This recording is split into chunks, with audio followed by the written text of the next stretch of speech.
할렐루야. 오늘도 여러분 심령에 하나님의 은혜가 충만하기를 주의 이름으로 축복합니다. 말씀 보시겠습니다. 오늘 본문 말씀 요한 1서 5장 1절 말씀 함께 합독하시겠습니다. 예수께서 그리스도이심을 믿는 자마다 하나님께로부터 난 자니. 네, 지난주까지 십계명 말씀을 나누었습니다. 그러나 또 한편으로 보면은 십계명이란 말씀이 누구한테는 감사하기도 하지만 누구한테는 무거운 짐처럼 느껴지기도 합니다. 그 차이가 어디에 있을까? 하나님은 당신의 창조하신 이 세상 피조물 가운데 특별히 인간에게 말씀을 주시고 인간이 어떻게 살아야 되는지를 그 말씀으로 하나씩 알려주십니다. 그런데 유독 인간은 그 하나님의 말씀에 대해서 대항하기도 하고 거절하기도 하고 내 편에서 때로는 힘듭니다라며 그 말씀을 받지 않을 때도 있습니다. 그 차이는 오늘 요한일서 5장 1절의 말씀의 의미가 있습니다. 여기 보면은 하나님께로부터 났다 그럽니다. 우리 흔히 얘기하는 거듭남입니다. 그 거듭남, 하나님 안에서 거듭난 사람에게는 하나님의 요구하심이 무엇인지를 받을 수 있어요. 그러나 거듭나지 않은 사람은 그 요구하심이 부담스러워요. 어떻게 보면은요, 같은 기독교인인데 유사 그리스도인이 있어요. 마치 참기름이 진짜가 있고 가짜가 있듯이 우리가 똑같이 예배를 드리지만 스스로가 나는 진짜 기독교인이라고 착각하는 사람들이 있어요. 그런 사람들은 정말로 하나님께로 나지 않았는데 남들의 난 것을 보고 나도 거듭난 사람이라고 착각하는 사람이 있어요. 오늘 그런 분들이 자신의 정체성을 발견하고 거듭나는 시간 되기를 주의 이름으로 축복합니다. 우리가 교회 안에서 예수 믿고 거듭난다는 얘기는 참 많이 해요. 예수 믿고 거듭난다. 근데 이 말씀에 보면은요, 예수께서 그리스도임을 믿는 자가 하나님께로부터 난 자라고 얘기합니다. 그리스도란 얘기도 많이 하죠. 그죠? 그리스도. 근데 그리스도라는 이 의미가 무엇인지에 대해서는 또 여러분 잘 압니까? 또 몰라요. 그냥 예수 믿는다 그래요. 근데 성경은 분명히 얘기합니다.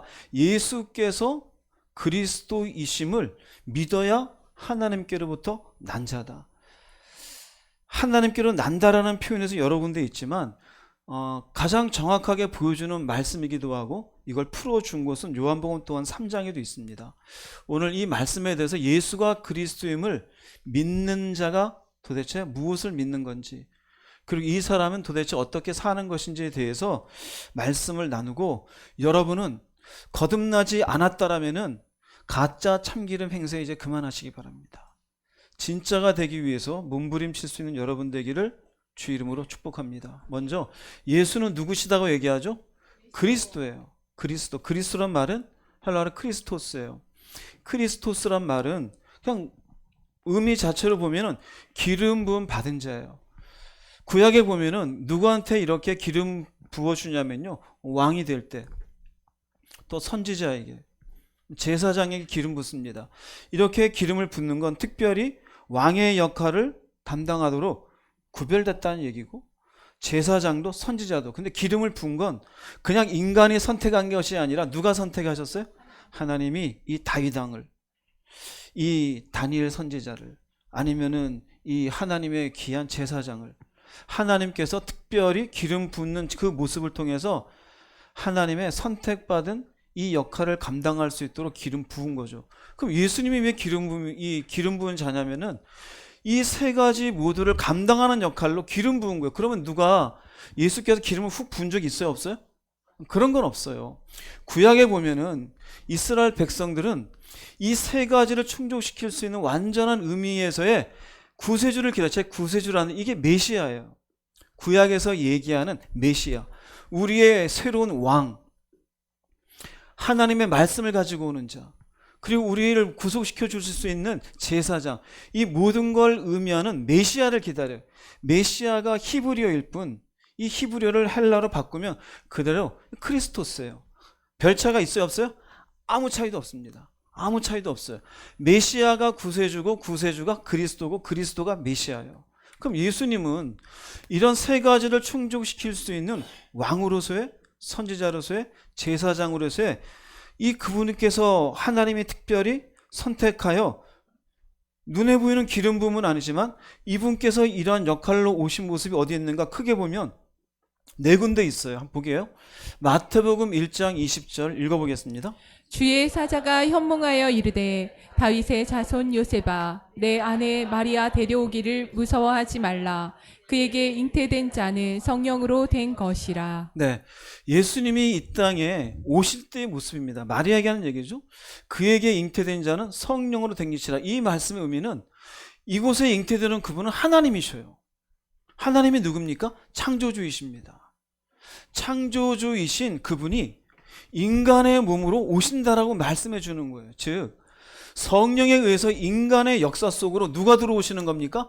하나님이 들어오시는 거예요. 이 모습을 놓고 빌립보서 2장 5절 6절에서는 그는 근본 하나님의 본체이시나 하나님과 동등됨을 취할 것을 여기지 않아요. 하나님과 동등돼요.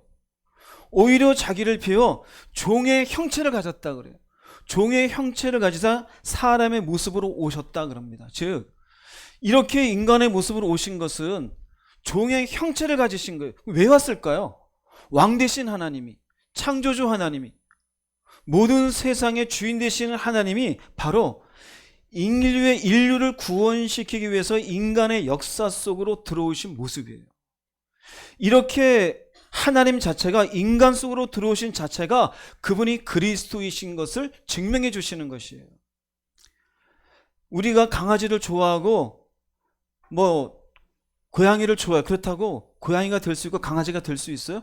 그럴 수가 없어요. 하나님이 인간을 애틋하게 바라본다 할지라도 인간이 된다라고 하는 것은 그건 사실 어마어마한 기적과 같은 일이에요.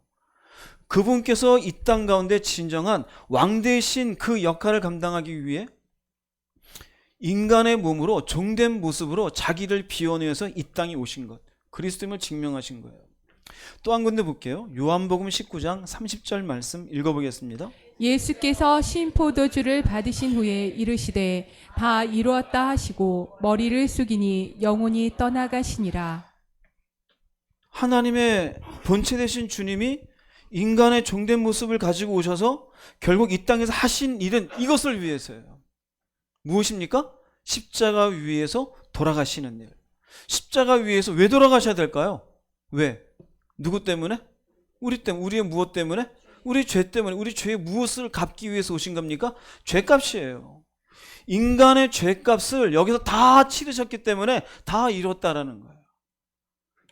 그리스도로서의 제사장의 역할을 감당했어요? 안 했어요? 감당했어요. 그분 스스로 피를 흘리시면서 마침내 인류의 모든 죄값을 치르신 제물로 이제 내가 다 이루었다 라면서 그분이 십자가 위에서 돌아가셨어요. 그리스도가 되셔요. 그 다음 누가복음 24장 5절 6절 읽어보겠습니다. 여자들이 두려워 얼굴을 땅에 대니 두 사람이 이르되 어찌하여 살아있는 자를 죽은 자 가운데서 찾느냐. 여기 계시지 않고 살아나셨느니라. 인간이라면 살아날 수 있어요, 없어요? 인간은 살아날 수 없어요. 부처도 아무리 뭐라 그래도 얘 그냥 죽은, 그리고 그가 죽어서 진신살인이 뭐니 사람들이 가서 막 해요. 그래 봐야 시체예요. 인간이 죽어서 다시 살아난 역사는 없습니다. 근데 여기에 이분은 살아나셨어요. 그것도 본인이 죽었다가 살아나겠다고 말씀하셨고 말씀대로 살아나셨어요. 이게 무엇을 의미할까요? 인간은 죽음이 저주예요. 원래 하나님이 죽는 존재로 인간을 만들지 않았어요. 그런데 인간의 죄 때문에 인간이 결국 죽을 수밖에 없는 존재가 되었어요.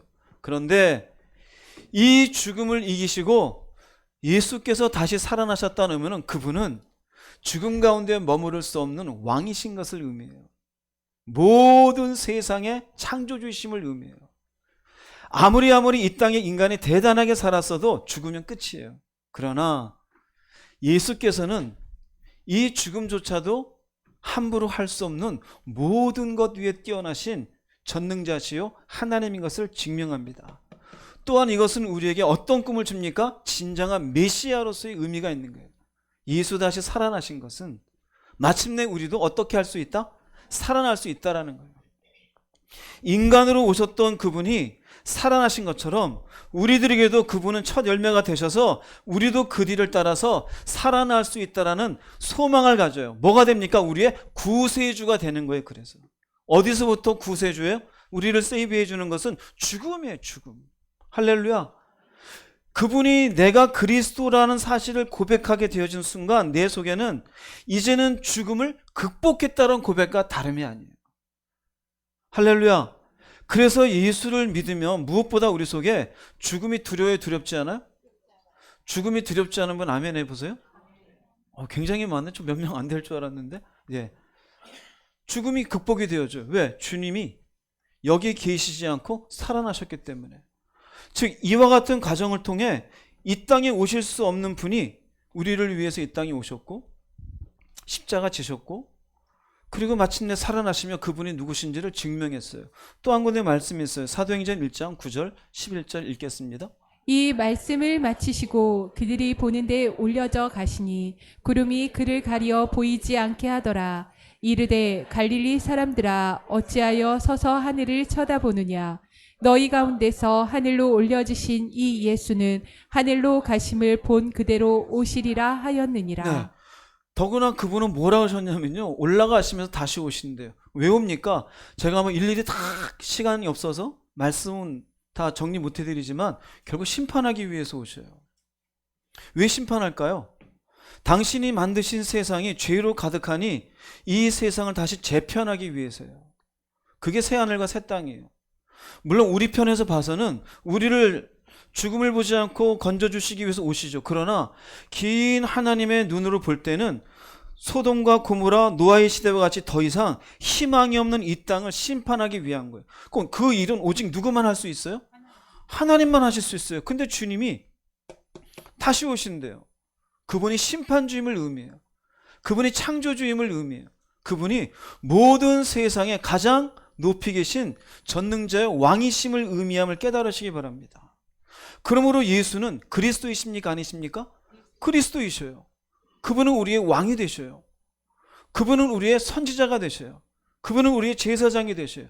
그 의미를 조금씩 설명해 드릴게요. 그리스도로서의 예수의 모습은 결국은요, 예수님은 나를 다스리시는 왕이 되심을 믿으시기 바랍니다. 예수가 그리스도이십니다. 그리스도의 예수, 이 의미는요, 이를 믿는 순간 내가 인생의 주인 되는 것이 아니라 왕 대신 예수가 내 인생에 뭐가 되어져요? 주인 되어지는 거예요. 그래서 우리는 나를 다스려 주시옵소서, 나를 인도해 주옵소서라고 얘기하는 거예요. 그 다음에 그 그리스도의 예수는 선지자가 되셔요. 하나님으로부터 말씀을 받아 나를 진리로 인도해 주셔요. 예수님께서 말씀하셨어요. 내가 하는 말은 내가 하는 것이 아니라 아버지께서 내게 주신 것을 내가 너에게 전하는 것이니라. 내가 너에게 이르는 말이 곧 영이요 생명이니라. 주님의 말씀은 생명이에요. 그러니 이전에는 하나님의 말씀이 아니라 내 생각대로 움직였어요. 내 가치대로, 내 감정대로. 그런데 말씀을 받아 그 진리 가운데 인도되는 대로 가요. 이 사람이 그리스도로서의 예수를 그리스도로서 이제 받아들인 사람이에요. 제사장 되신 예수님은 하나님과 나 사이의 죄의 문제를 이제는 예수 그리스도 당신의 피로 해결해 주신 것을 내가 믿는 거예요. 예, 당신의 피 흘리심으로 내 죄가 해결되었습니다. 이제는 죄에 대한 속박이 없어요. 이젠 죄에 대한 눌림이 없어요. 이젠 자유함이 있어요. 그러므로 예수님의 나의 그리스도란 사실은 그분은 나의 참된 왕, 참된 선지자, 참된 제사장이 되는 구원자라 그랬죠. 이게 메시아예요. 이게 그리스도예요. 이스라엘 백성들이 그렇게 기다렸던, 우리 쪽에서 보면은 온 인류가 기다렸던 죽음에서 건지시는 메시아. 인생의 진리를 모르고 방황했는데 진리를 알려주시는 메시아. 내가 내 마음대로 인생 살면서도 도대체 인생이 뭐 어디로 가는지 몰랐는데 이제 하나님이 나의 왕 되시어서 나를 끌어가시는 메시아. 그분이 그리스도가 되셔야 안 되셔요? 되시죠. 그러므로 예수가 그리스도라는 의미는 바로 세 가지를 내 마음속에 품고 사는 거예요. 예, 당신은 나의 왕이십니다. 진리가 내 인생을 끌어가는 참 빛입니다. 당신의 피 흘리심이 진정으로 내 죄를 속하여 주신 줄로 믿습니다. 당신은 나의 참된 왕이요 선지자의 제사장입니다. 영광 받으시옵소서. 이것이 예수가 그리스도라고 믿는 자예요. 그런데 과연 믿냐 이거예요. 믿냐 이거예요. 자기 멋대로 살아요. 말씀을 진리로 받지를 않아요. 교회만 왔다 갔다 해요. 죄의 문제가 해결됐는지 안 해결된지도 몰라요. 이 사람은 누구라고요? 유사 그리스도인이에요. 교회만 오래 다닌 사람, 교인이에요. 그냥 종교인이에요. 거듭난 사람이라고 볼 수가 없습니다. 그럼 오늘 5장 요한일서 5장 1절에 있는 예수 그리스도이심을, 예수께서 그리스도이심을 믿는 자마다 이걸 믿어야 하나님께로 난 자잖아요. 그럼 예수께서 그리스도를 믿는다는 이 의미를 조금 살펴볼게요. 한번 여러분에게 적용해 보시기 바랍니다. 요한일서 5장 1절을 다시 한번 읽어보겠습니다. 예수께서 그리스도이심을 믿는 자마다 하나님께로부터 난 자니. 믿는다라는 의미는 단순하게 아 그렇구나 동의한다 이런 말이 아니에요. 여기에 나오는 믿는다의 피스테오라는 말은요, 신뢰해요, 의지해요. 그래서 믿는 것은 지적인 동의가 절대로 아니에요. 중요한 건 인격적인 신뢰예요. 인격적인 신뢰. 지적인 동의는 야고보서 보면은 네가 하나님이 한 분인 줄로 아느냐? 귀신들도 믿고 떠느니라 그래요. 그 귀신도 하나님이 한 분인 줄 지적인 동의를 해요, 안 해요? 해요. 근데 귀신이 하나님을 신뢰합니까? 하나님을 의지합니까? 여기 신뢰하다, 의지하다라는 것은 인격적인 거예요. 지적인 동의가 아니야. 아, 그래, 나도 그렇다라고 인정을 해. 이게 아니에요. 즉, 그리스도이신 예수님 앞에 빨간 줄을 쳤으면 좋겠어요. 내 삶과 인생의 영원한 운명, 내 삶과 인생의 영원한 운명을 온전히 맡기는 신뢰를 가지는 것이 믿음이에요. 왜 내 삶과 인생의 영원한 운명이냐면요, 이제는 예수가 그리스도인 걸 믿는 순간 내 삶은 내 마음대로 살 게 아니에요. 왕 대신 주님이 끌어가시는 인생인 것을 발견해요. 그리고 뭐 더 어두워졌어요? 네. 웅진 형제님, 네. 영원한 운명이라는 것은 우리는 내 인생을 뭔가 오늘보다 내일, 1년 뒤, 10년 뒤에 더 나은 인생을 위해 살아요. 근데 그래봐야 70이요, 80이에요. 우리는 기껏 해봐야 10년 계획하는 게 분양받을 생각. 열심히 오늘 운동해가지고 한 그래도 90은 넘겨야지. 그런데 예수가 그리스도를 믿는 순간 어디에서 해방됐다고요? 죽음에서. 죽음이 이제는 무서운 게 아니에요. 그러니 영원한 운명을 하나님께 맡겨요. 이제는 내가 죽음이랑 관계없고 지금 내가 힘들고 어려울지라도 그래, 부활하신 주님, 저분이 약속하신 저 생명을 향해서 그래, 나도 맡기자. 이게 뭡니까? 이게 믿음이에요. 할렐루야. 이게 믿음이에요. 단순하게 예수가 삼위일체이시고 삼위일체 중에 한 분이신데 인간의 모습으로 오셨어. 이건 교리를 인정하는 거예요. 단순하게 그래, 예수가 십자가 졌고 사흘 뒤에 부활하셨대. 이것도 교리를 인정하는 거예요. 신뢰는 없어요. 어떤 신뢰요? 자기 삶을 하나님께 내드린, 왕 대신 그분께 내드린 것도 없어요. 영원히 하나님이 내게 약속한 걸 향해서 자신의 인생을 그곳에 바라보고 있는 것도 없어요. 그럼 뭘 믿고 있는 거예요? 그거는 믿는 게 아니에요. 예수께서 그리스도를 믿는 게 아니에요. 그 사람들은 예수께서 그리스도임을 동의하는 사람이에요. 교회 안에 그런 사람들이 무지하게 많아요. 여러분이 어떤 믿음인지 어떤 믿음인지 살펴볼 수 있기를 바랍니다. 그러면 우리는 비로소 우리 속에 이런 신뢰, 내 삶과 인생의 영원한 운명 온전히 맡기는 신뢰가 내 속에 딱 들어와요. 드디어 발견했다. 피곤했던 인생, 무조건 내가 공부 많이 하고 돈 많이 벌고 내가 끌면서 무거운 짐 지고 이제 예수께 맡겨야지. 이제는 왕 대신 그리스도께서 내 인생을 끌어가고, 이제는 내 삶의 형편과 관계없이 그래, 지금 죽어도 괜찮아. 내가 하루를 살아도 그분의 영광을 위해서 사는 거야. 나는 그 자유함 속에서 자신의 인생을 맡기는 그 신뢰를 가지는 순간, 그 순간이 뭐냐? 따라서 하세요. 거듭남. 그 순간이 거듭나는 거예요. 할렐루야. 그 순간을 경험해서 그 안에서 하나님께 나 자유했습니다. I'm free. 해방되었습니다. 세상이 이런 거였네요. 이제 드디어 내 속에 평화가 있습니다. 이 사람이 거듭나요. 그래서 다시 태어나는 거예요. 겉으로는 멀쩡해요. 그런데 내면이 거듭이 나요. 그래서 이 사람들이 하나님께로부터 났다라, 다시 태어났다라고 얘기해요.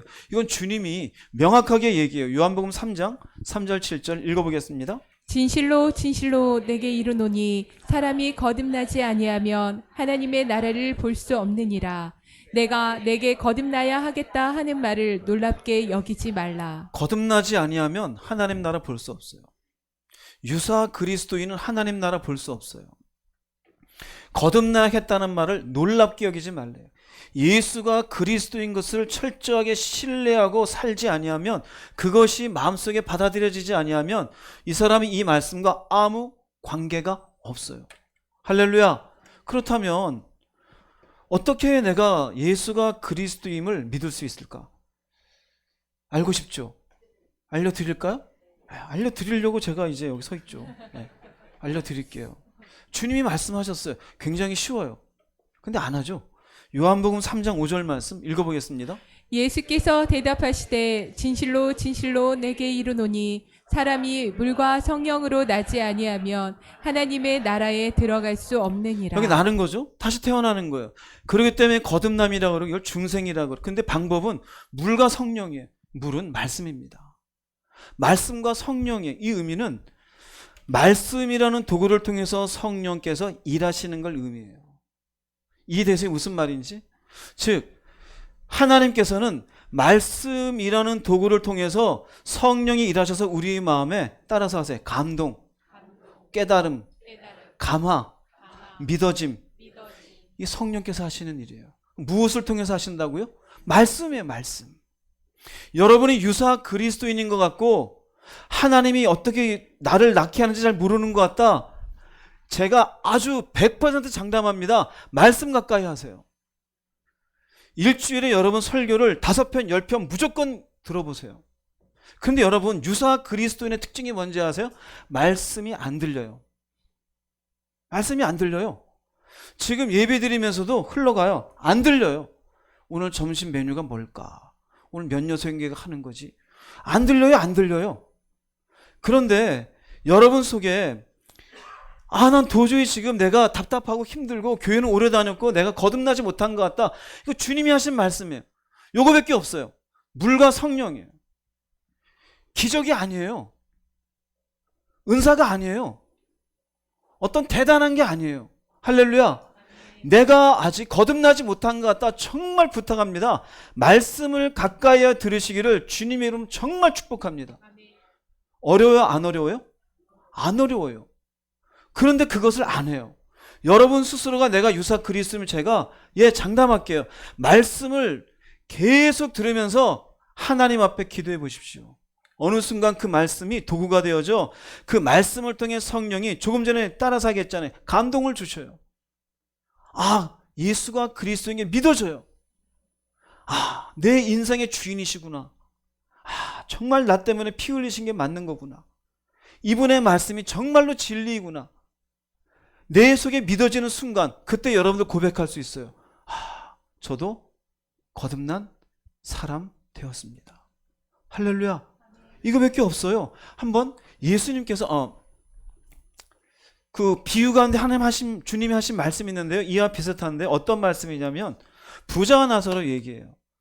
두 사람이 있다가 한 사람 부자고 한 사람은 거지였어요. 나사로가. 이 거지인 사람은 겉으로 볼 때 늘상 부자 집에 가서 얻어먹고 있으니 형편없죠. 두 사람이 죽었어요.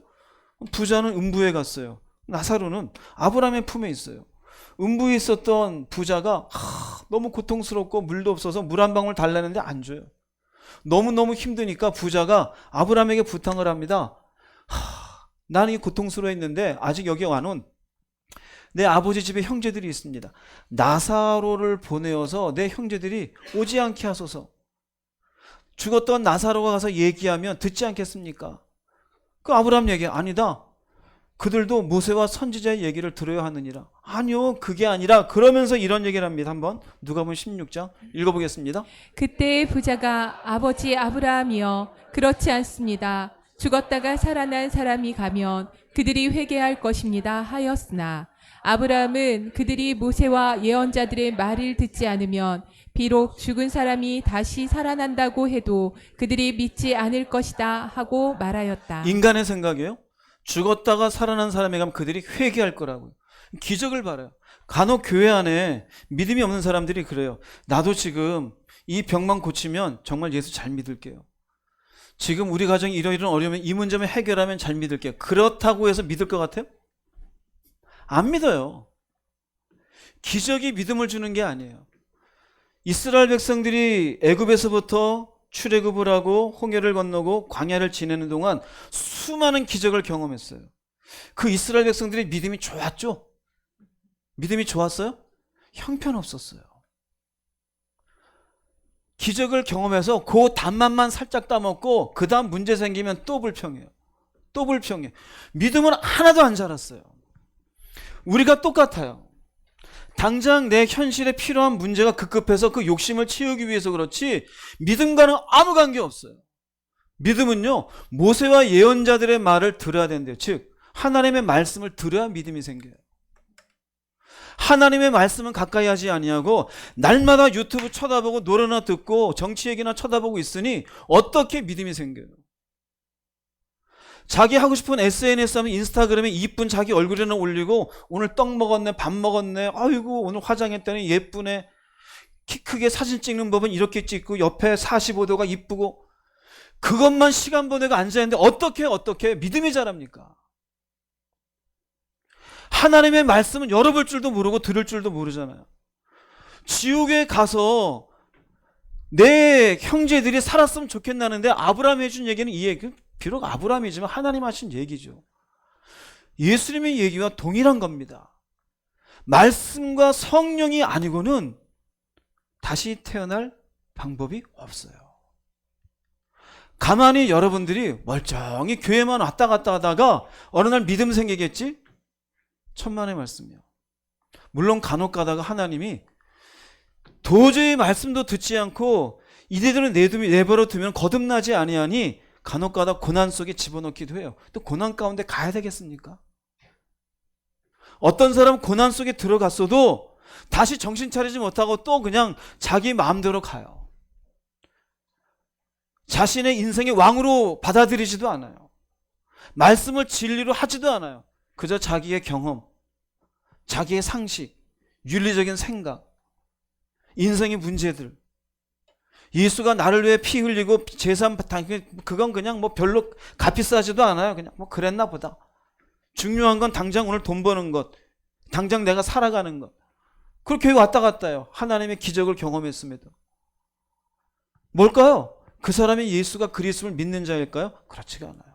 사랑하는 여러분, 모세와 예언자들의 말을 듣지 않으면 비록 죽은 사람이 다시 살아나도 그들은 안 믿을 거래요. 여러분들 말씀을 가까이 하여 진정으로 예수가 그리스도임을 뼛속 깊이 믿는 여러분 되기를 주의 이름으로 축복합니다. 야고보서 1장 18절 말씀 읽어보겠습니다. 그가 그 피조물 중에 우리로 한천 열매가 되게 하시려고 자기의 뜻을 따라 진리의 말씀으로 우리를 낳으셨느니라. 로마서 10장 17절입니다. 믿음은 들음에서 나며 들음은 그리스도의 말씀으로 말미암았느니라. 그분은 우리를 낳은 게 무엇으로 낳았어요? 진리의 말씀으로 낳았지 기적으로 낳지 않았어요. 막상 여기 야고보서는요, 예수님의 동생의 야고보는 예수님의 온갖 기적을 봤어요, 안 봤어요? 봤죠. 더더군다나 예수님이 어떻게 태어났는지 어머니 마리아에게 들었을까 안 들었을까요? 들었어요. 들었음에도 불구하고 뭐라 그럽니까? 우리가 거듭난 건 말씀이다라는 거예요. 그게 아니고, 어떤 분들은 교회에서 은사 얘기를 많이 해요. 은사가 아니에요. 저희도 교회 기도할 때 방언해요. 그냥 기도할 때 도움될 뿐이지 대단한 믿음이 아니에요. 나 방언한다. 그 사람은 눈썹을 하나 뽑아주세요. 정신 차리라고. 그게 뭘 대단해요. 대단한 거 아니에요. 뭐 병 고친다 어쩌라고요. 남 아픈 사람 도와주면 좋지. 그게 믿음입니까? 하나님 하시는 일이지. 진짜 믿음은 말씀으로 오는 거예요. 자신의 삶을 그리고 다 자신의 영원한 운명을 내가 하나님께 진짜 맡겼습니다라는 딱 믿음이 있는 사람이 진짜 믿음의 사람이에요. 입만 살고 은사 가지고 자기를 포장하는 것은 절대 믿음이 아니에요. 속지 마세요. 할렐루야. 속지 마세요. 특별히 저희 교회 분들, 은사 자랑하는 사람들 속지 마세요. 신비적인 얘기하는 거 속지 마세요. 기적을 경험했다고 그 사람 믿음 좋다고 착각하지 마세요. 혹시 말을 이렇게 윤리적으로 예쁘게 한다고 정말 믿음 좋은 사람인가 보다. 아니요. 그 사람의 삶이 어떻게 가는지 보세요. 그게 진짜 믿음이에요. 그럼 믿음은 어디서 납니까? 들음에서 나잖아요. 그럼 어떻게 해야 될까요? 여러분들이 해야 될 것은 들어야 돼요. 들어야 돼요. 내가 지금 믿음이 개판이고 지금 엉망진창이고 평안은 없고, 그럼 여러분들 어디부터 시작해야 돼요? 들어야 돼요. 근데 희한하죠. 그럴 땐 말씀이 듣기 싫어져요. 또 누가 그렇게 할까요? 사탄이요. 왜요? 그거 들으면 정신 차릴 걸 아니까요. 못 듣게 해요. 말씀을 멀리 해요. 여러분, 말씀을 들으시기를 주의 이름으로 축복합니다. 이 말씀을 들을 때 비로소 내 속에 믿음이 생기게 돼요. 그래서 믿음은 내게 아니에요. 성령께서 내 마음 가운데 감동을 주셔요. 말씀을 들을 때. 주 예수를 믿으라. 예수님 누구시지? 근데 그게 믿어져요. 이상하게 창세기에 아브라함 얘기하는데 이상하게 믿어져요. 하나님 창조시구나. 누가 믿게 해주시는 거예요? 성령님이. 그럼 믿음이 생겨요. 인생이 70여 80여 다 알잖아요. 근데 그런 옛날엔 들으면은 그런가 보다 했는데 어느 순간 그게 믿어져요. 인생 연수의 자랑 수고와 슬픔뿐이라는 게, 그래, 하나는 온전히 영광 돌리는 게 진짜지. 어느 순간 믿어져요. 누가 믿게 해주신 거예요? 성령님이. 내가 잘나서 그런 게 아니에요. 어디에서 온 겁니까? 내가 들으면서. 그래서 믿음이 있는 자와 믿음이 없는 자의 결판 나는 이 선은 어디에 있느냐? 말씀을 가까이 하는 자와 말씀을 가까이 안 하는 자예요. 여러분들의 믿음이 없다라고 생각하시는 분 생각해 보세요. 말씀을 가까이 안 하셨을 거예요. 주일날 말씀으로 충분합니까? 충분하지 않아요. 어떤 분은 충분할 수도 있겠죠. 여러분들은 무엇으로 말씀을 공급하고 있습니까? 여러분 속에 온전히 말씀을 통해 성령이 일하실 수 있도록 말씀의 공급을 자신에게 충분히 하기를 주의 이름으로 축복합니다. 말씀이에요. 그리스도이심을 믿는 자는 철저하게 말씀을 통해 성령의 역사에 믿게 되어져요. 요한복음 20장 31절 말씀 읽어보겠습니다. 오직 이것을 기록함은 너희로 예수께서 하나님의 아들 그리스도이심을 믿게 하려 함이요 또 너희로 믿고 그 이름을 힘입어 생명을 얻게 하려 함이니라. 네, 성경이 기록된 목적이에요.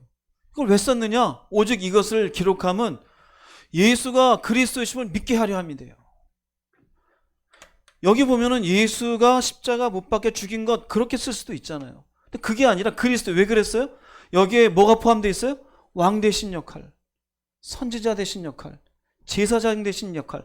그러니까 하나뿐이 아니에요. 교리적인 믿음이 아닌 거예요.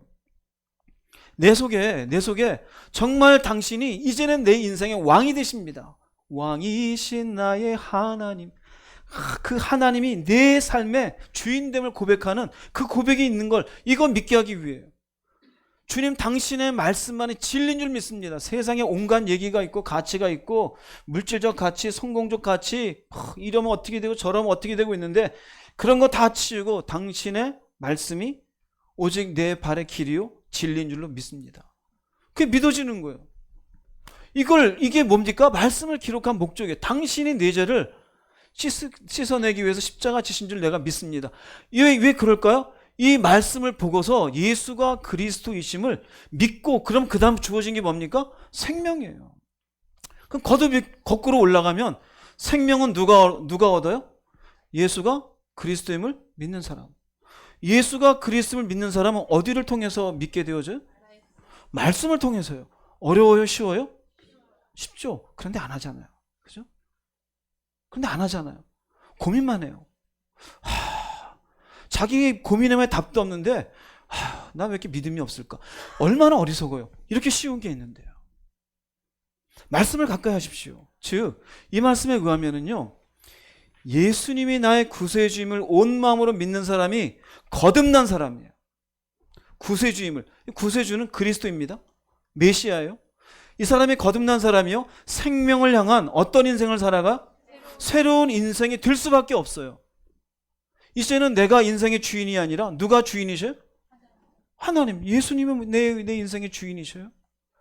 이제는 내 생각과 가치가 아니라 무엇이 내 생활의 진리가 되어져요? 말씀이에요. 세상 사람들은 그냥 살지만 이제는 내 죄가 사함받은 그 사함받음에 대한 은혜와 자유함과 기쁨 속에 살아가요. 그러니 당연히 이 사람은 새로운 인생이 될까요? 안 될까요? 그래서 거듭 태어났다고 얘기하는 거예요. 태어난 것은 사는 거잖아요. 새롭게 태어난 거예요. 누구든지 그리스도 안에 있으면 새로운 무엇이다? 피조물이에요. 그런데 거듭나지 않은 사람은 그냥 계속 똑같이 살아요. 거듭난 사람은 다르게 살아야 될까요? 똑같이 살아야 될까요? 다르게 살아야 돼요. 그러면 삶의 가치가 같을까요? 다를까요? 감정을 표현하는 게 같을까요? 다를까요? 인생의 목적이 같을까요? 다를까요? 그러신 분 아멘 해보세요. 맞네요. 뭐 몇 사람 안 될 줄 알았는데. 저희 교회가 우리끼리 자화자찬이지만 수준이 좀 되는 것 같아요. 다른 교회 가보세요. 별로 없을 겁니다. 제가 이걸 설교할 기회가 없어서 그렇지. 없어요. 새로운 인생을 안 살아가요. 그래서 문제가 뭐가 돼요? 교회 안 다니는 사람들이 네가 무슨 권사냐? 어이구 저놈의 예수 믿는 것들이. 미치겠어요. 그런 소리 들을 때마다. 제가 운동하러 다니는데 목사 소리 별로 안 해요. 열심히 운동만 해요. 별로 물어보지도 않더라고요. 몇 개월 지나도. 나중에 누가 물어요. 뭐 하시는 분인지. 이러더라고요. 혹시라도 거기서 또 제가 뭐 흠이라 잡힐까봐 아주 열심히, 아직은 흠 잡힌 거 없는 것 같은데. 왜 그럽니까? 지금 우리가 사는 세상 새로운 인생을 안 살아요. 목사도 권사도 장로도 성도도 자기 욕망의 노예가 되고 정욕의 노예가 되고 물질의 노예가 되고 세상의 노예가 되고 감정의 노예가 되고 그러고는 구원받았대. 뭔 구원이에요? 없는데. 예수가 그리스도가 안 돼 있잖아요. 무슨 구원이에요? 그 사람의 생명이 없습니다. 거듭난 사람은 새로운 인생을 살아가요. 할렐루야. 그러면 새로운 인생을 살아간다는 의미가 뭘까? 세 번째로 거듭난 사람은 새로운 인생을 사는 건요, 세상을 이기는 인생이에요. 할렐루야. 세상을 이기는 인생이에요. 우리가 자칫 잘못 생각하면 예수 믿고 기복적 사고에 의해서 이젠 축복받는, 쓰레기 버리세요 이제. 할렐루야. 이제 교회 나왔으니까 다 합력하여 선이 이루어지고 부자가 되겠지. 갖다 붙이긴 잘 갖다 붙여요. 그거 아니에요 여러분. 세상을 이기는 자가 돼요. 힘들어도 어려워도 사람들이 인정하지 않아도. 요한일서 5장 4절 말씀 읽어보겠습니다. 무릇 하나님께로부터 난 자마다 세상을 이기느니라. 세상을 이기는 승리는 이것이니 우리의 믿음이니라. 요한일서 5장 1절에서 얘기했잖아요. 예수께서 그리스도이심을 믿는 자마다 하나님께로부터 났다. 연결돼요. 그러면 하나님께로부터 났다는 의미는 예수가 누구인 것을 믿는 겁니까? 그리스도임을 믿는 사람은 다르게 살잖아요. 거듭난 사람은 다르게 사는 게 뭡니까? 세상을 이기는 거예요. 다르게 산다고 부자 된 게 아니에요. 만사 형통한 게 아니에요. 세상을 이겨요. 세상을 이기는 승리는 이것이니 우리의 무엇이다? 믿음이에요. 이것은 누구에 의해서 우리에게 주어졌습니까? 성령에 의해서요. 내가 말씀을 듣는 가운데 성령이 감동하시는 믿음이 생겼어요. 그 믿음으로 이겼어요. 근데 그 믿음으로 어디를 이기고 살아가요? 세상에. 그 세상이 뭘까요? 세상은요, 마귀에 의해서 부패되고 있어요. 인간의 죄성이 펼쳐지는 곳이에요. 하나님의 말씀을 받아들여요? 거절해요? 거절하는 곳이에요. 하나님의 주권을 인정해? 부인해요? 부인하는 곳이에요. 그러니 세상 보세요. 부패되어져 있고 죄성이 펼쳐나지고 하나님의 말씀은 땅바닥에 떨어지고 하나님의 주권이 어디에 있습니까? 그런데 거듭난 사람, 이제 예수가 그리스도를 믿는 사람은요, 이런 세상을 이기는 거예요. 이긴다는 의미는요, 이 마귀와 대적하여 부패되는 곳에서 자기는 부패되지 않고 하나님 앞에 딱 서 있는 거예요. 다른 사람들은 부패되어도 나는 멀쩡하게 있는 거예요. 다른 사람들은 죄성 가운데 죄성을 펼쳐내며 살아도 나는 죄성을 믿음으로 다스리는 거예요. 다른 사람들은 하나님의 말씀을 진리라고 안 받아들이는데 나는 말씀을 진리로 받아들여요. 다른 사람들은 자기가 주인 되어 사는데 나는 하나님의 주권을 믿고 살아가요. 이게 믿음에 의해서 세상을 이겨요. 그런데 재미있는 것은요, 이기느니라 이긴다가 있는데, 이기느니라는 니카라 그러는데요, 이기다는 의미도 이 니케 사사라 그래요. 제가 너무 어려운 말에 죄송합니다. 똑같이 이 말의 원어는요, 니카오라는 동사에서 나와요. 그런데 이기느냐는 현재 진행형이에요. 니카가 되면서 여기 파도가 치죠? 진행형이라는 얘기예요. 진행형으로서 계속해서 이기고 있다. 즉 하나님께로 난 자는 지금도 세상을 어떻게 하고 있다? 세상을 이기고 있다요. 그럼 여기 세상을 이기는요, 이 니케사사라는 것은 과거 시제예요. 과거에 이겼어요. 과거에 한번 이겼던 승리예요. 이건 회심의 순간이에요.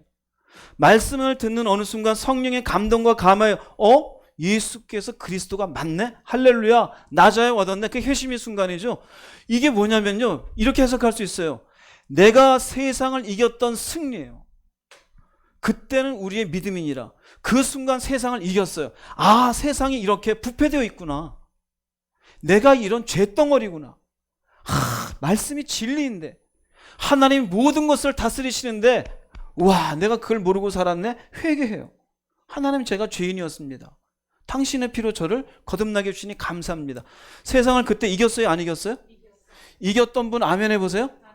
근데 문제는 뭐냐면요, 이기느니라 지금도 어떻게 하고 있어야 될까요? 진행하고 있어야 돼요. 근데 많은 사람들이 이긴 것으로 끝나요. 이겨가고 있는 건 없어요. 그리고는 안주하고 있어요. 이게 문제인 거예요. 이게 거듭난 사람은 그저 이 땅에서 예수 믿고 거듭난 것으로 이 땅에서 만사 형통하고 태평스럽게 산다가 아니에요. 처음에 이겼던 그 믿음으로 지금도 어디를 이기며 살아가고 있는 거예요? 세상을 이기며 살아가는 거예요. 즉 예수를 그리스도로 믿는 순간 승리자가 된 것이에요. 그러나 한 번으로 그치는 게 아니에요. 현재에도 계속 승리의 삶이 어떻게 돼야 된다? 적용돼야 되는 거예요. 할렐루야. 이 사람이 다르게 사는 사람이에요. 이 사람이 진정으로 거듭난 사람이에요. 이 사람이 진정으로 예수를 무엇으로 믿는 사람입니까? 그리스도로 믿는 사람이에요. 그리스도로 믿는 사람이에요. 한순간 내가 이렇게 됐다고 해서 끝났다? 끝난 게 아니에요. 근데 보세요. 계속 이런 승리의 삶이 적용되려면은 내가 그리스도로서 내가 죄와 싸워야 되고 마귀와 대적해야 되고 하나님의 말씀을 붙잡고 하나님의 주권을 인정하는 무엇이 있어야 돼요? 믿음이 있어야 되죠. 그 믿음으로 오늘도 싸우고 잠시 뒤에 싸우고 계속 살아가려면 믿음이 약화되면 돼요? 안 돼요? 안 돼요. 믿음이 약화되지 않는다는 것은 나의 삶을 이러한 믿음의 삶으로 고정시키고 산다라는 거예요. 이익거리를 위해서 따라가는 게 아니에요. 내 감정에 의해서 믿음을 저버리는 게 아니에요. 그러려면 어떻게 될까요? 내 삶은 온전히 이전과 같아야 달라요? 달라요. 내 삶은 남들이 뭐라 그러든 말든 왜 그러고 사냐? 때로는 감정적으로 내가 왜 이러고 살지? 그럴지라도 그래, 내가 이렇게 살아가는 건 마귀에게 지지 않으려고, 내 죄성 가운데 내 인생을 내가 허비하지 않으려고 하나님 말씀이 요구하시니까 하나님의 다스림으로 사는 인생이 되기 위해서 내 삶을 던지고 사는 거예요. 할렐루야. 이것을 정확하게 보여주는 말이 라틴어에 믿는다라는 말이 있어요. 라틴어로 믿는다라는 말이 크레도라 그래요. 근데 크레도라는 말은 두 가지 단어예요. 크레는 심장이에요. 도라는 말은 들이다라는 거예요. 특별히 오라는 것은 1인칭 어미예요. 나는 심장을 들인다라는 게 믿는 거예요. 누군가에게 크레도 그러는 건 당신께 내 심장을 드릴 수 있을 만큼 당신을 신뢰한다는 얘기예요. 이 의미는요, 내 생명을 드리는 것이 믿음이에요. 그럼 이 말은 거듭나는 순간 받았던 믿음은 나의 모든 환경 속에서 자신의 생명을 드리는 무엇으로? 믿음으로 적용돼야 돼요. 내 생명을 드려야 돼요. 내 생명을 드리는 순간 아플까요? 안 아플까요? 아파요. 이해가 될까요? 안 될까요? 점점 여러분들 어려워지죠? 이해가 안 돼요. 왜 하나님이 이렇게 요구하시지? 어느 날 회사 잘 다니는데 어느 날 기도하는데 거기 관두고 왜 관둬야 되지? 그런 거 경험하셨던 분 아멘 해보세요. 있네요. 누구하고 막 안 좋은 일이 있는데 내가 잘못한 게 아니고 기도하는데 네가 가서 미안하다 해라. 왜요? 그런 거 경험하신 분 아멘 해보세요. 그런 순간순간에 생명을 드리는 거예요. 내가 안 좋은 방식으로 돈을 벌 수 있는데 조금만 하면 한 번만 하면 될 것 같아. 또 우리는 머리 잘 돌아가잖아요. 한 번 잘못하고 회개하면 되겠지? 이런 생각 하시는 분들 간혹 있잖아. 한 번 한탕하고 회개하지 뭐. 근데 그 순간 하나님이 막 하면 막 부담감을 줘요. 아, 이걸 해야 될까 말아야 될까? 하지 말자. 그 순간 손해를 보게 되어지고 사람들의 손가락질이에요. 너 왜 그렇게 이상하게 예수 믿냐? 그런 비슷한 경험이 있었던 분 아멘 해보세요. 그게 전부 뭘까요? 자신의 생명을 드리는 거예요. 인생을 바치는 거예요. 왜요? 예수가 그리스도임을 믿으니까요. 내가 옳음을 향해서 가는 게 아니에요. 내 이익을 위해서 가는 게 아니에요. 진리를 향해서 가는 거예요. 나의 주권자 대신 하나님의 인도하심을 향해서 가요. 심판자 되시며 다시 우리에게 오시라는 그 주님을 만날 그날을 향해서 오늘도 예수가 그리스도를 믿으며 나를 꺾고 죄성을 이기며 나를 무너지게 하려는 이 부패된 이 세상 속에 마귀를 대적하며 살아가는 거예요. 그게 결국 내 인생을 던지는 거예요. 그게 세상을 이기는 것임을 믿으시기 바랍니다. 그게 세상을 이기는 거예요. 그 세상을 이겨가는 사람이 믿음이 있는 사람이고, 이 믿음이 있는 사람이 거듭난 사람이고, 거듭난 사람이 예수가 그리스도를 인정하는 사람이에요. 할렐루야. 여러분은 유사 그리스도인입니까? 참 그리스도인입니까? 살펴보세요. 믿음의 조상은 누구죠? 아브라함이죠. 아브라함이 위대했던 순간이 있어요. 누구를 바칠 때일까요? 이삭을 딱 바칠 때였어요. 창세기 22장 1절 2절 말씀 읽어보겠습니다. 하나님이 아브라함을 시험하시려고 그를 부르시되 아브라함아 하시니 그가 이르되 내가 여기 있나이다. 여호와께서 이르시되 내 아들 내 사랑하는 독자 이삭을 데리고 모리아 땅으로 가서 내가 내게 일러준 한 산 거기서 그를 번제로 드리라. 자녀를 번제로 드리래요. 근데 시작점을 보세요. 하나님이 아브라함을 어떻게 하시려고? 뭘 시험하는 걸까요? 어떤 믿음일까요? 네 생명을 바칠 수 있겠냐예요. 네 인생을 던질 수 있겠냐. 누구를 신뢰하고? 하나님을 신뢰하고요. 하나님을 던지는 거예요. 그래 도하는 거예요. 내 심장을 던집니다. 인생을 던지는 거예요. 당신 앞에. 근데 우리는 안 던져요. 이익거리만 생각하잖아요. 아우 재밌어. 재밌거리 찾아가죠. 아 이게 좋아. 이거 찾아가요. 근데 아브라함에게 하나님이 딱 봐요. 너는 정말로 나를 향한 믿음이 있냐? 그럼 네 인생을 던질 수 있겠느냐? 그 던질 수 있는 게 이해가 돼야 안 돼요? 이해가 안 돼요. 어떻게 사람이 피를 받으시지? 근데 아브라함은 진짜 이삭을 번제로 드려야 안 드려요? 하나님이 정말로 이삭을 피 흘리게 하십니까? 안 하셔요. 딱 중심만 보셨어요. 그럼 아브라함은 어떻게 드릴 수 있었을까요? 100세 때 죽은 것 같은 자기 몸에서 자식이 나는 것을 봤기 때문에 그래요. 즉 과거에 하나님이 하셨던 그 모습을 통해 그 과거의 믿음이 지금도 하나님께 순종하는 모습으로 나온 거예요. 한 번의 믿음으로 그쳤습니까? 지금도 승리하는 믿음으로 이어지고 있습니까? 지금도 승리해요. 간혹 교회 과거 얘기를 해요. 웃긴 거예요. 내가 옛날에 뭘 하늘을 날면 뭐합니까? 사닥다리를 또 올라가면 내려가면 뭐합니까? 지금 물 한 바가지 있어도 그걸 못 넘어가고 있는데 그 의미 없는 믿음인 거예요. 그런데 아브라함 보세요. 그렇기 때문에 이 과거에 경험했던 믿음이 지금도 진행되기에 아브라함이 믿음의 조상이라고 우리가 얘기할 수 있는 거예요. 여러분은 어떠세요? 화려했던 과거의 믿음만 얘기합니까? 의미가 없어요. 지금 세상을 이겨야 돼요. 여호수아서에 보면은요, 이스라엘 백성들이 가나안 땅 들어갈 때 첫 지경인 요단강을 건널 때 재밌는 방식을 얘기해요. 한번 보겠습니다. 여호수아서 3장 13절 14절 말씀 읽어보겠습니다. 온 땅에 주 여호와의 궤를 맨 제사장들의 발바닥이 요단물을 밟고 멈추면 요단물 곧 위에서부터 흘러내리던 물이 끊어지고 한 곳에 쌓여 서리라.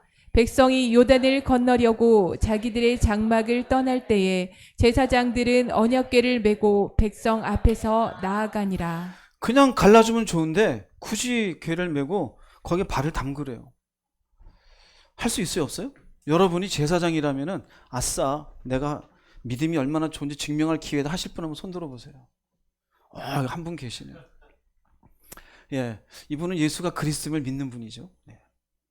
여기 있는 사람들은 사실 쉬운 게 아니잖아요. 앞에 앞장서서 야, 우리 먼저 죽으라는 얘기구나. 그러고 가지 않을까요? 그런데 들어가요, 정말로. 왜 들어갔을까요? 광야 지내는 동안 하나님께서 하신 일들을 보며 그 일들을 통해서 그분을 향한 믿음이 있었어요. 그 믿음이 지금도 약화되지 아니하고 하나님을 향한 신뢰로 하나님이 말씀하셨으니 들어가자는 발을 내디딘 거예요. 할렐루야.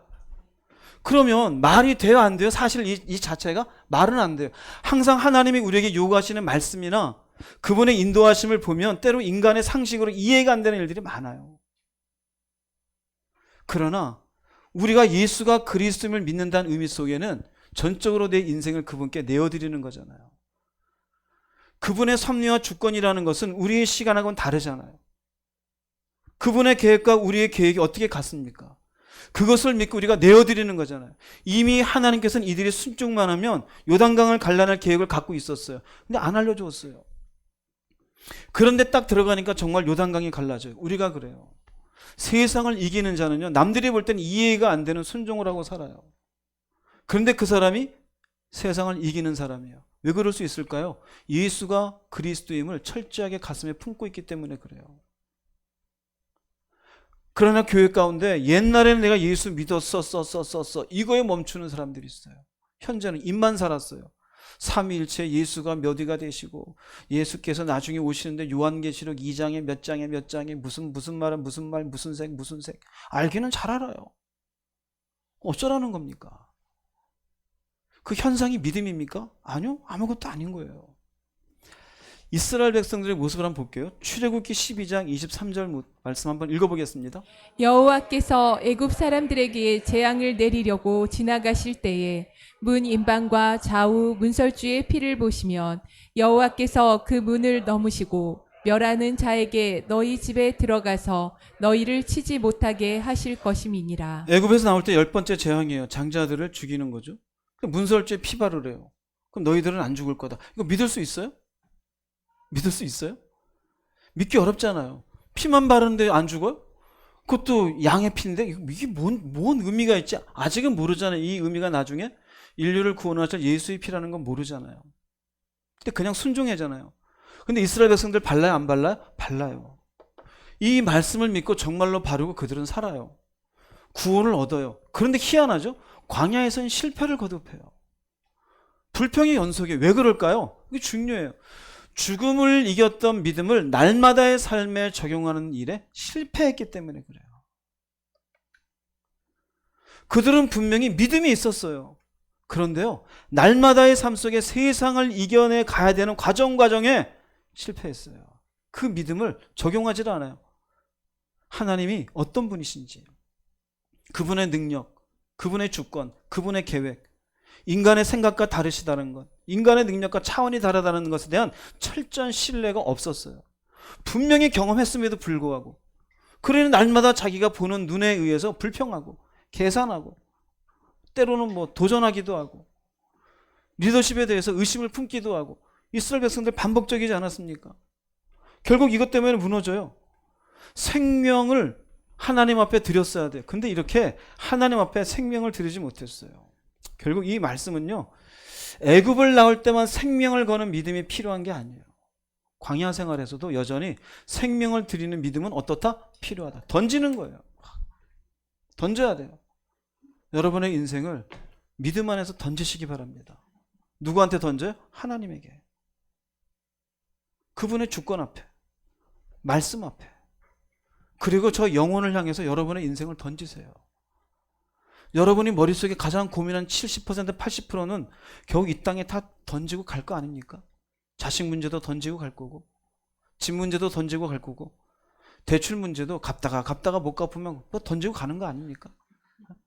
죽은 사람 앞에 와서 은행에서 뭐라 그러겠어요?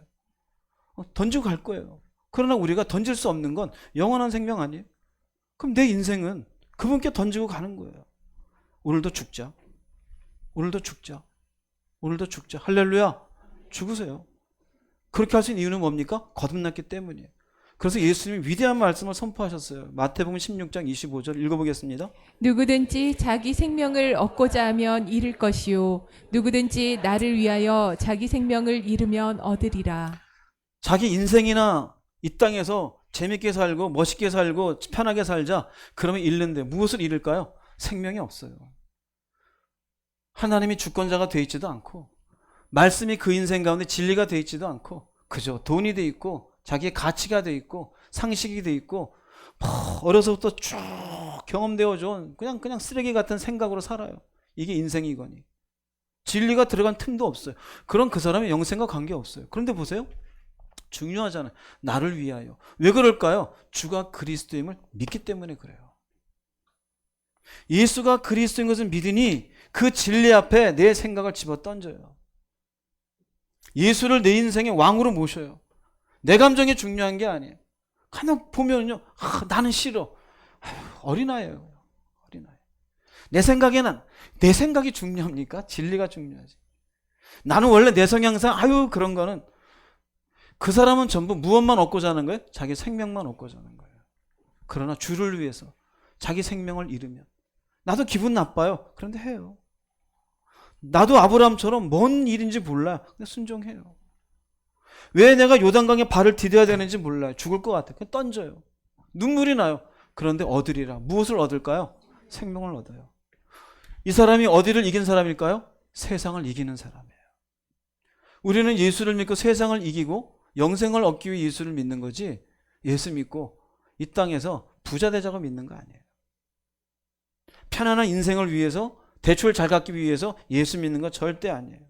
결국 내가 거듭났다는 의미는 잘 모르던 세상을 깨닫게 되고 이 세상을 이겨내어 마침내 내 인생을 던져 영원한 생명을 얻게 되는 거예요. 이를 위해서 예수께서 이 땅에 오셨고 십자가 지셨고 부활하셨고 다시 오마라고 약속해 주신 것이에요. 그런데 우리는 그저 입으로만 예수하고 예수가 자신의 그리스도인 것에 대한 고백도 없고 머리에 그냥 교리적인 인정만 있고 주일날 예배만 드리는 것으로 내가 구원받는 것으로 생각하는 분들이 있어요. 아니요, 그렇지 않아요.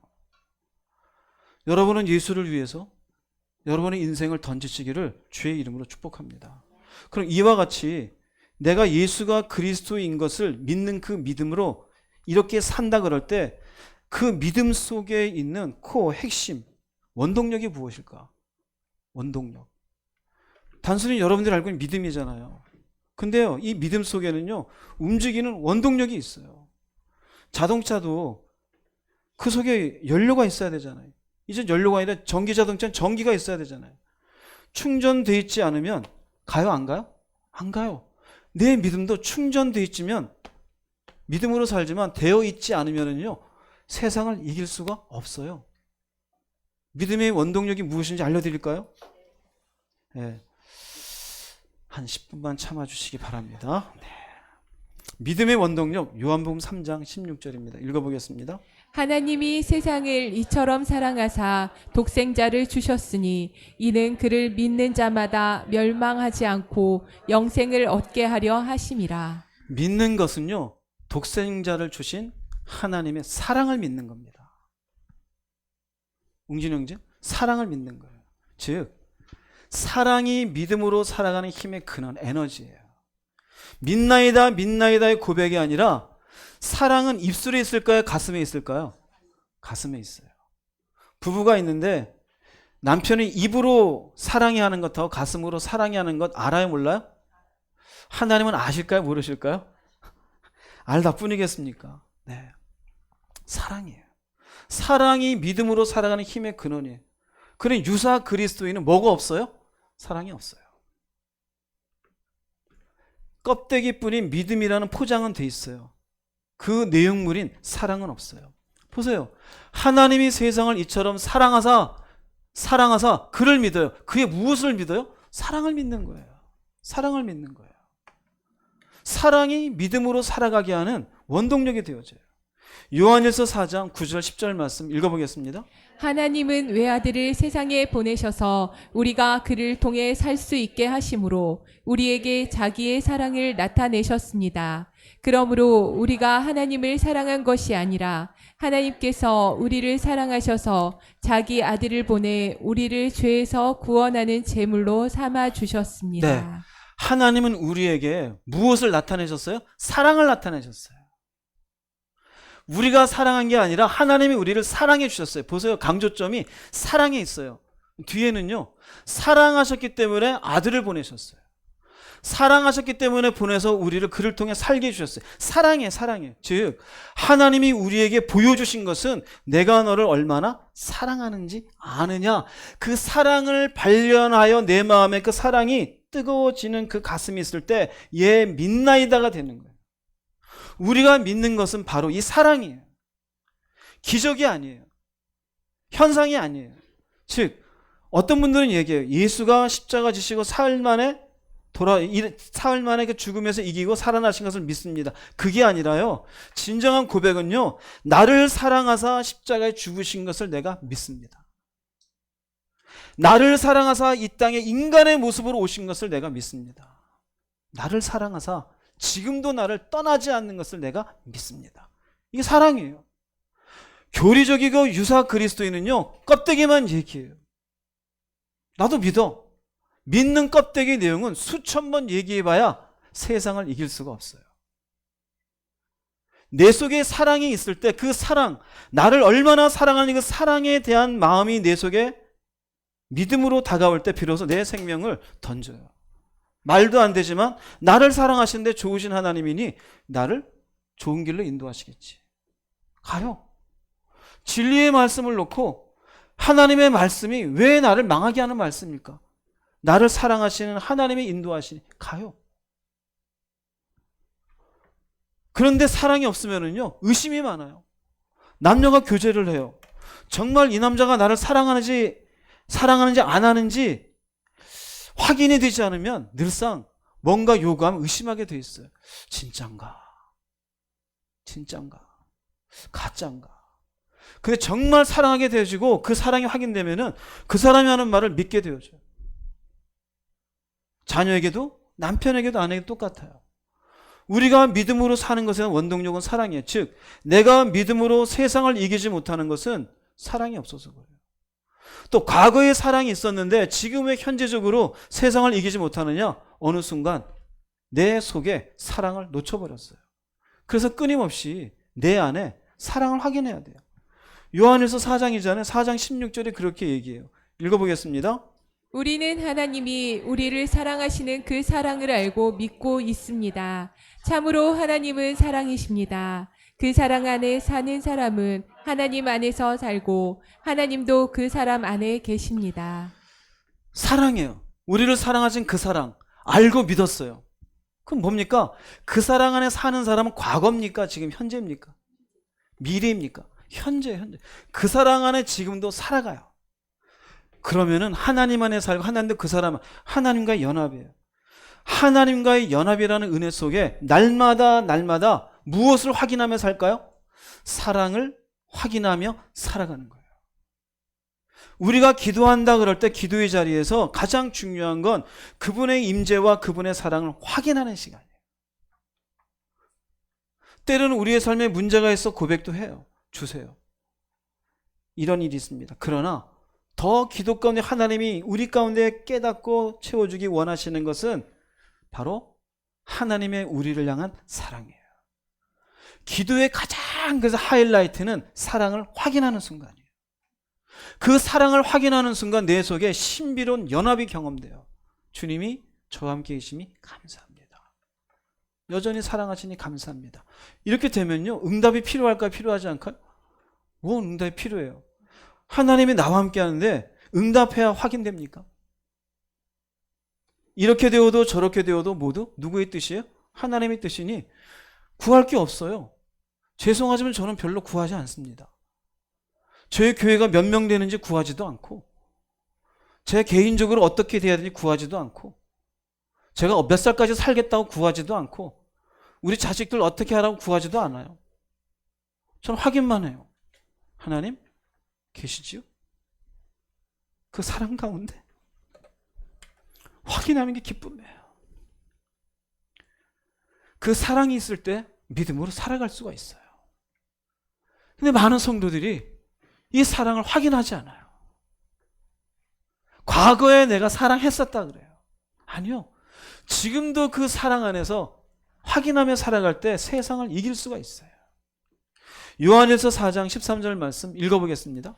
우리는 우리가 하나님 안에서 살고 하나님께서 우리 안에 계신다는 사실을 알고 있습니다. 이는 하나님께서 우리에게 주신 그의 성령을 통해 알 수 있습니다. 똑같은 얘기예요.